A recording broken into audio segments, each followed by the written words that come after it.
Iran के Chabahar में Shahid Beheshti port को भारत ने 10 साल के लिए लीज पर ले लिया है।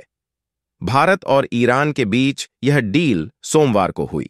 अब पोर्ट का पूरा मैनेजमेंट भारत के पास होगा। भारत को इसके जरिए अफगानिस्तान और सेंट्रल एशिया से व्यापार करने के लिए नया रूट मिल जाएगा।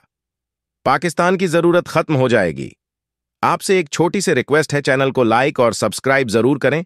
आपके लिए यह 1 सेकंड का काम है, लेकिन हमें इससे काफी मदद मिलती है। यह पोर्ट भारत और अफगानिस्तान को व्यापार के लिए वैकल्पिक रास्ता मुहैया कराएगा। डील के तहत भारतीय company India ports global limited (IPGL) Chabahar port में $120 मिलियन का निवेश करेगी। चाबहार पोर्ट के समझौते के लिए भारत से केंद्रीय मंत्री सर्बानंद सोनोवाल को ईरान भेजा गया था।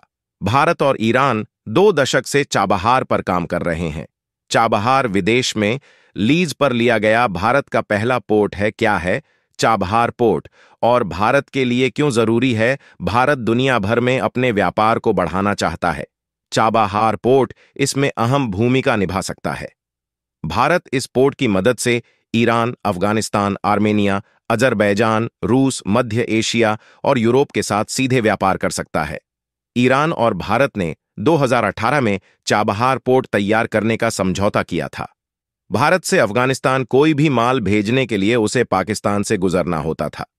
हालांकि दोनों देशों में सीमा विवाद के चलते भारत को पाकिस्तान के अलावा भी एक विकल्प की तलाश थी।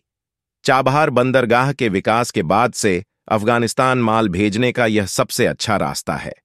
भारत अफगानिस्तान को गेहूं भी इस रास्ते से भेज रहा है। अफगानिस्तान के अलावा यह पोर्ट भारत के लिए मध्य एशियाई देशों के भी रास्ते खोलेगा।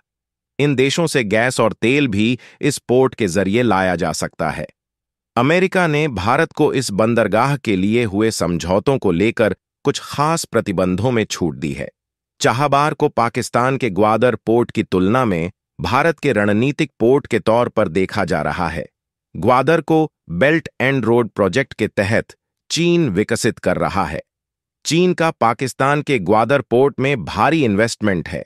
ग्वादर पोर्ट में चीन की मर्जी चलती है। इसी का विकल्प भारत को ईरान का चाबहार पोर्ट दिखता है। यहां से भारत दोनों देशों पर नजर रख सकता है। पिछले कुछ सालों से मिडिल ईस्ट के देशों में चीन का इन्वेस्टमेंट लगातार बढ़ रहा है। इसी को काउंटर करने के लिए भारत ईरान के चाबहार पोर्ट पर भारी मात्रा में इन्वेस्टमेंट कर रहा है। चाबहार पोर्ट से जमीन के रास्ते सेंट्रल एशिया में सीधे व्यापार किया जा सकता है।